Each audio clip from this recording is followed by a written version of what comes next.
I would also suggest that she might want to, if she can, access my online catechism program. I have an online live catechism program on Mondays and Wednesdays, virtually every Monday and Wednesday night throughout the year.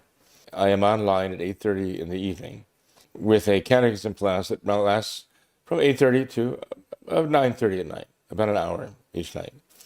And the reason why I do it twice a week, which is an investment of time and effort, clearly, not only for myself, but for those who listen, is that if we go through the catechism at the rate of perhaps 2 lessons per week, then within 6 months or so, a person would have gone through the entire catechism. Of course, I don't just give what's in the book because we're following a book. But the book is kind of the bare bones.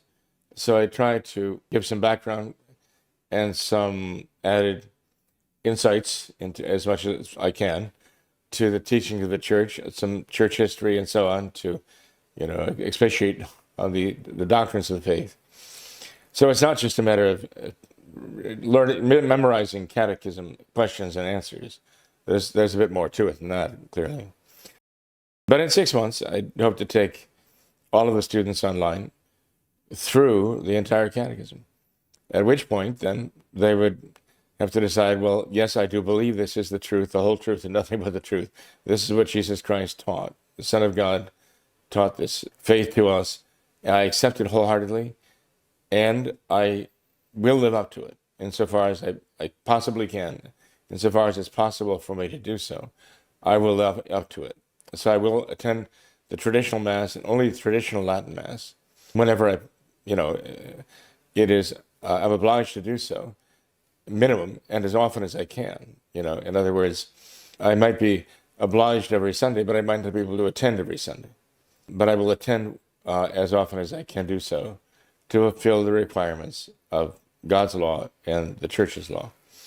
And once they make the decision that they're going to live the faith, then it's possible for them to be received into the faith, at which point they should be conditionally baptized to be certain, especially in light of the uncertainty of today, baptism today, wherever. And also, they need to be able to receive the sacraments. And if there is no traditional priest available, then I can't help but think that that person could begin to live the faith, even as the Japanese did for 200 years when they had no clergy.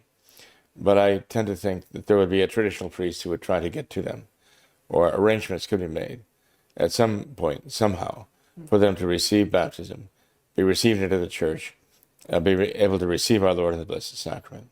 The first step is to learn the doctrines of the faith. That has to do with studying. That online catechism program I have is really open to all. I have about 12, I've had anywhere from one person, that's how we got started, to 14 online at one time. And some of those are actually not only out of the state of Ohio, but they're out of the country even, who tap in and listen, even on the other side of the world already. So it is possible, even with the difference in time zones, for people to tap in and to avail themselves of that catechism program. Those who are interested can let you know through the What Catholics Believe website. Also, because of the number of people involved, it's pretty nigh impossible to have interruptions with questions and so on, although people can text message questions. And people who got onto the program through What Catholics Believe could send questions through What Catholics Believe, and I'd be glad to address them also during the catechism programs on Monday and Wednesday nights.